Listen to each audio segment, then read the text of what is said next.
I'm a small-town kid from Boone, Iowa, graduated high school from Des Moines, Iowa, and was invited to travel on the road with a show band out of Las Vegas. The group was called Friends of the Family, led by Rick Friedman. So, Rick, if you're listening out there and you're checking this out, I will never forget the opportunities that you provided me.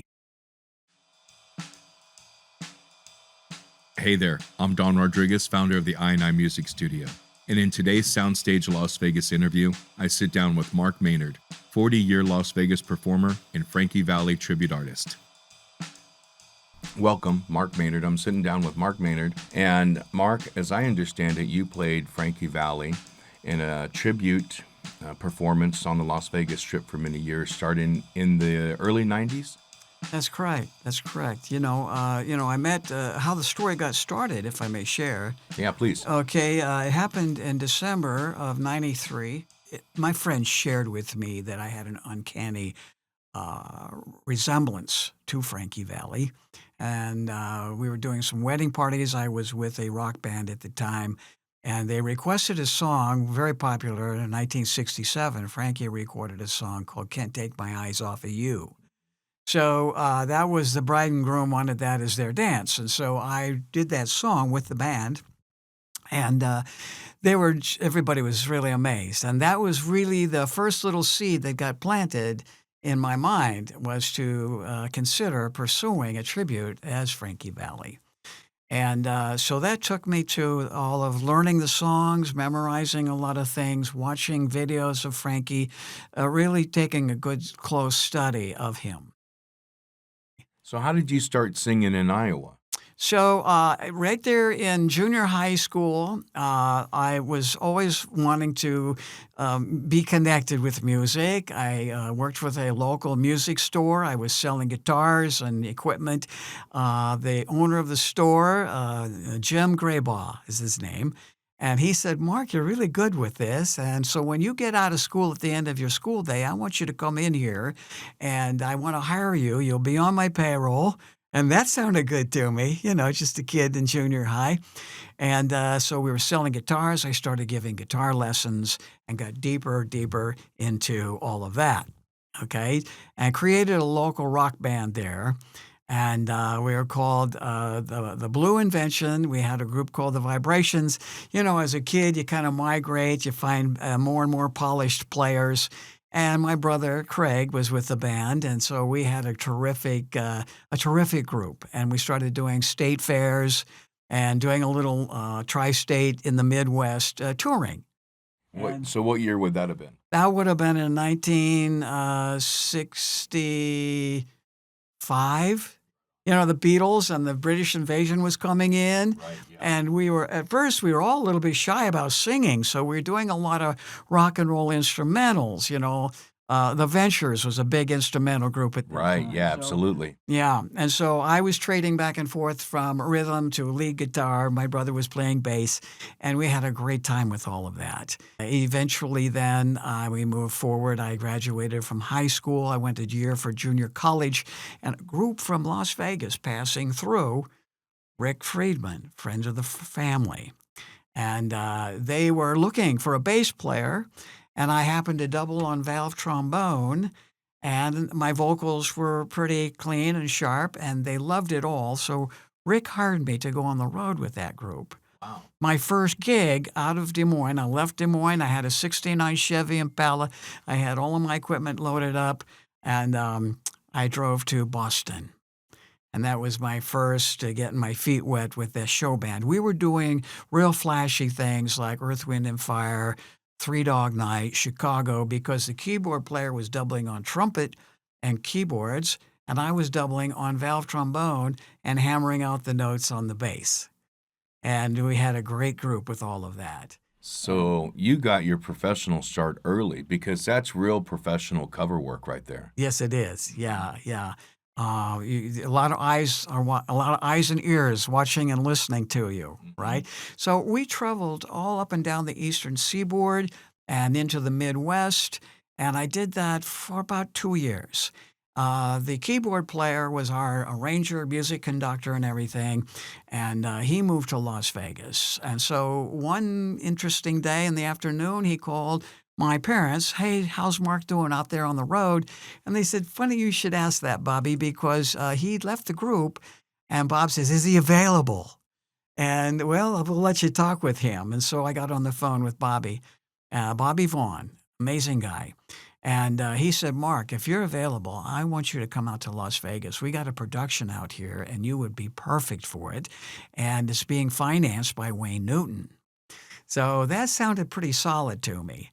So I loaded up my gear, my Foot Locker, drove out to Las Vegas. I arrived that was September of 1969. I showed up in town.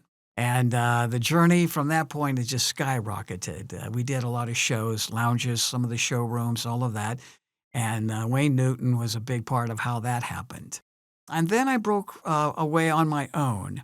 And I was involved with the group I assembled. It was called Flashback.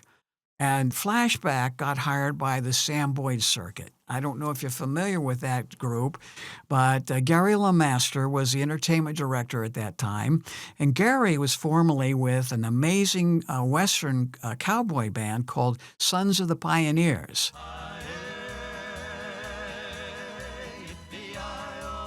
I don't know if you ever heard of these guys, but they were brilliant. Gary became the entertainment director for the Sam Boyd Circuit. So that included the Stardust on the Strip. It included down in Laughlin, Sam's Town Gold River, the California Club downtown, and the fourth venue was the Fitzgeralds. And of course, Wayne Newton got his start there playing a banjo and singing in his early part of the life. So it kind of came full circle with all of that. So I orchestrated, I was the front man for Flashback. A drummer by the name of Steve Rushfield had answered an ad I put in the paper. This was when people were still doing it that way. And I said, seeking a rock and roll pop drummer, preferably someone who can sing as well. And Steve answered that ad. We were the red, white, and blue spandex band. And we had a long history of well over 12 years consistently playing. That this was our gig, and particularly down in Laughlin at Sam's Town Gold River. We became hugely popular down there.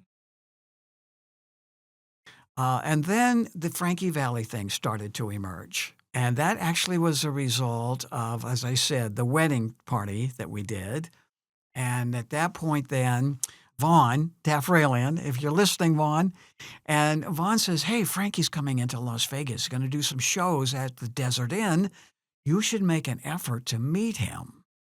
And I said, "You're right, Vaughn. I should do that." And so I called the Desert Inn, switchboard operator, "How may I help you? Can you please connect me with anybody involved with the Four Seasons Frankie Valli not tribute, but the show over there?" And one moment, please. The phone's ringing. I figure I'm going to get the maitre d', right? Guy answered. It happened to be Frankie's tour manager. He says, "Mark, how can we help you?" His name was John Bowers. So I said, "Well, John," I says, "I would love to meet Frankie Valli." "Why do you want to meet Frankie Valli?" "Well, because I've been told I have an uncanny likeness to him. I've been studying his life. I would love to do a live tribute honoring him. And I would love to meet with him and have that visit." "Oh, that sounds interesting. I'll talk to Frankie and we'll get back with you." Hangs up. 2 hours later, phone rings. It's John Bowers. "I talked to Frankie. He's interested in you.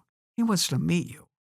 So you let us know when you want to come in and see the show." We arranged it. I went in and saw the show. After the show, security takes me back to see Frankie Valli. Of course, with me knowing I'm going to meet the guy, I went out, I got a haircut, got a new pair of shoes, a new suit.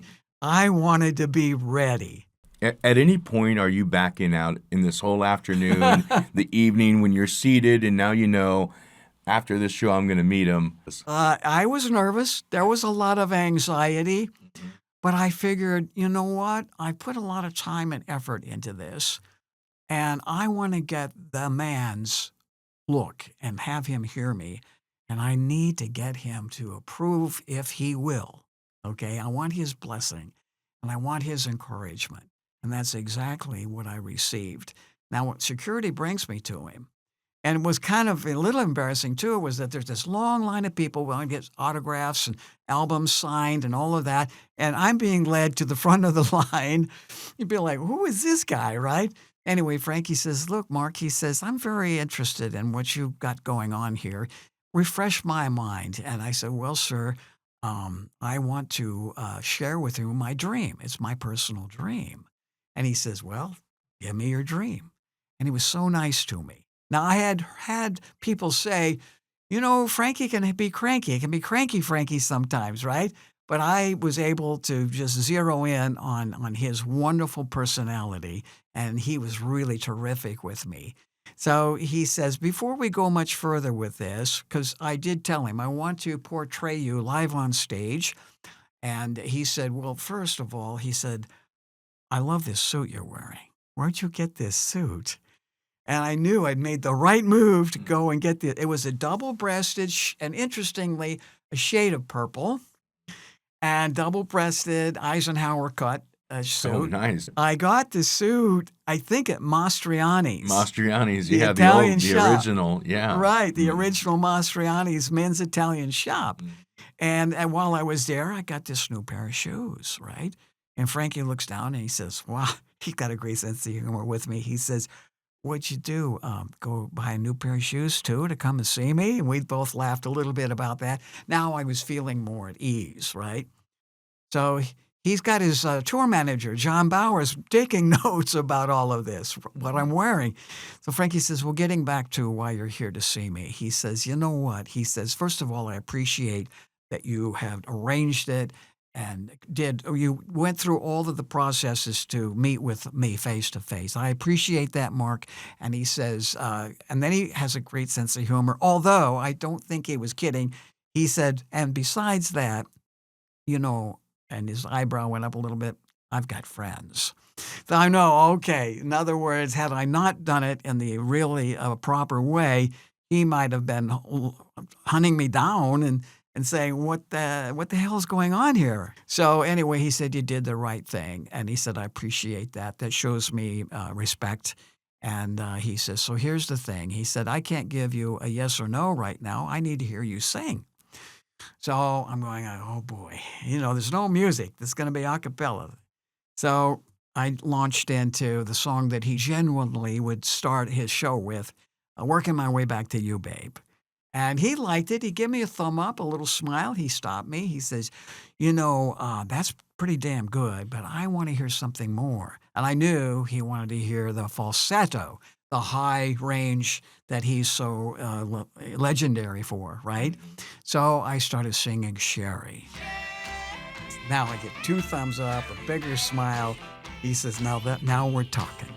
He says, now that I know you can do this, and you can do it very, very well, he says, I'm not opposed to your little dream that you have.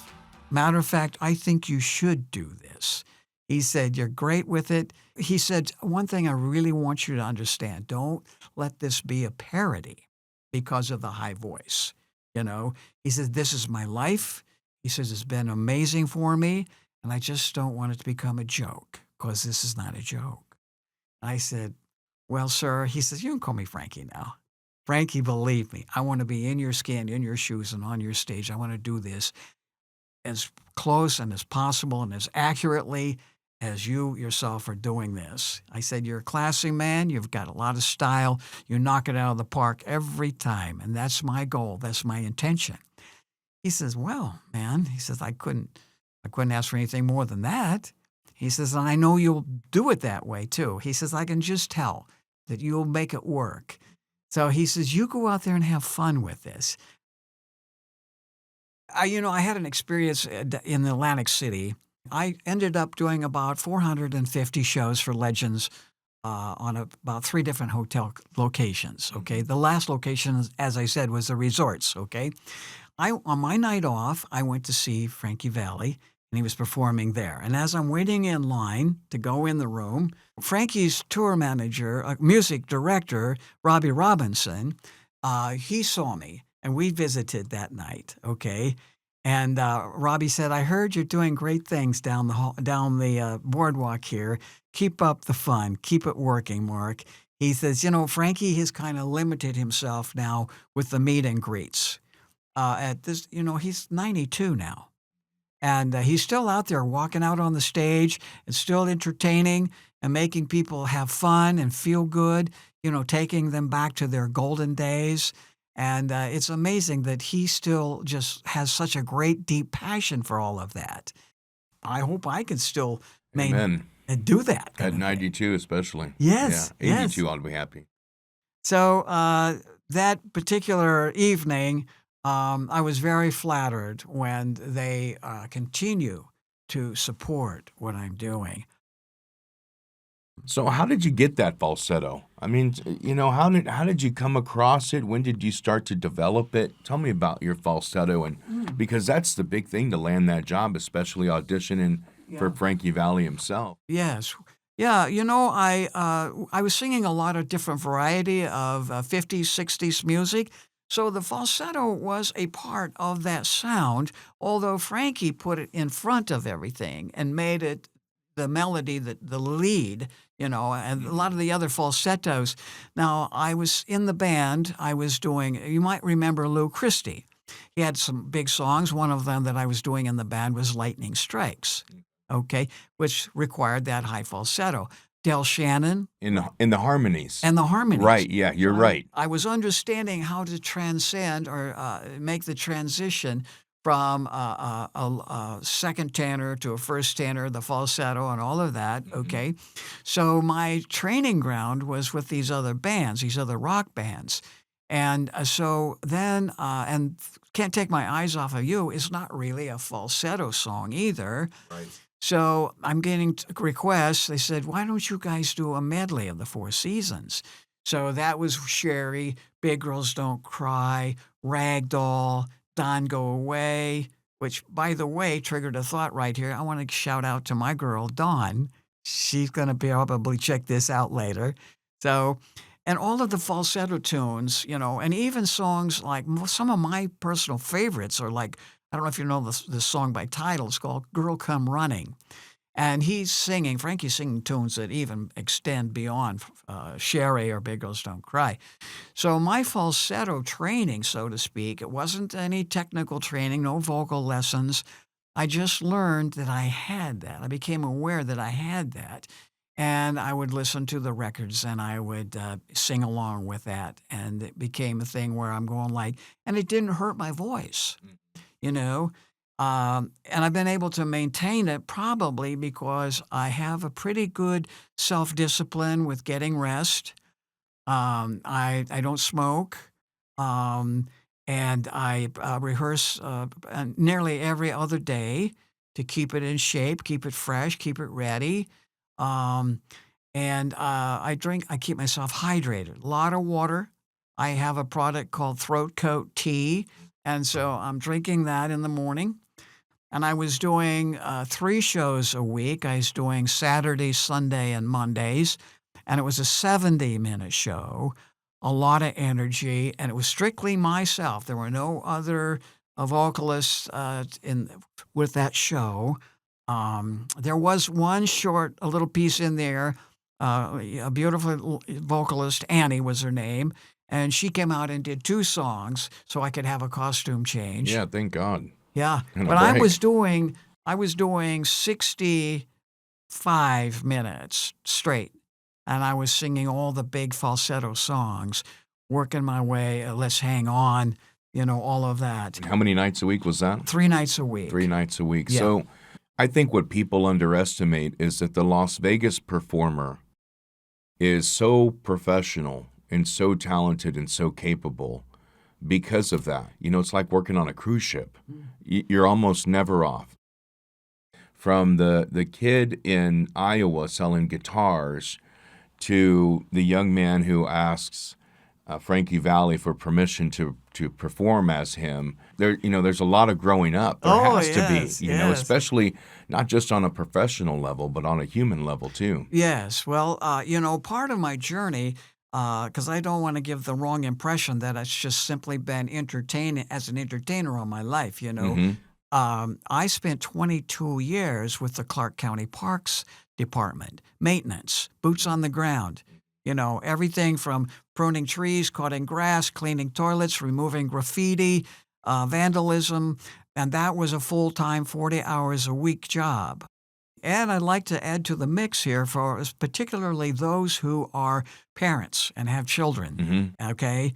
So, besides my little dream as an entertainer, so I have priorities, and most people do. So first and foremost, my priority has always been family. Family first. Take care of them. Well, I did that as a single parent. Okay. And so 3 kids. Okay. So I've got my oldest, one and only son, Parker. Okay. Who in October, he'll be turning 43. Wow. Okay. All right. But from the time he was born up through, his high school days, Pardon. I was mom and dad, okay? And then next in line was Taylor, okay? And she's amazing. And she's a professional photographer. She served 6 years with the Navy. She's got a little baby girl now that's just recently turned 4. So I'm a grandpa as well, okay? And then my youngest is Destiny. And I'd like to point out with Destiny, occasionally Destiny and I perform together, okay? And she's an amazing young woman who happens to be professional librarian. Oh, really? Yes, she's been on the job over there 2 years and doing amazing over there with all of that. But she's got the most amazing stage presence. She's witty. She's fun. She's got all this energy. She sings everything from 50s, 60s to Amy Winehouse, all categories of music. She's singing pop and rock, and I'm so proud of all 3 of these kids, right?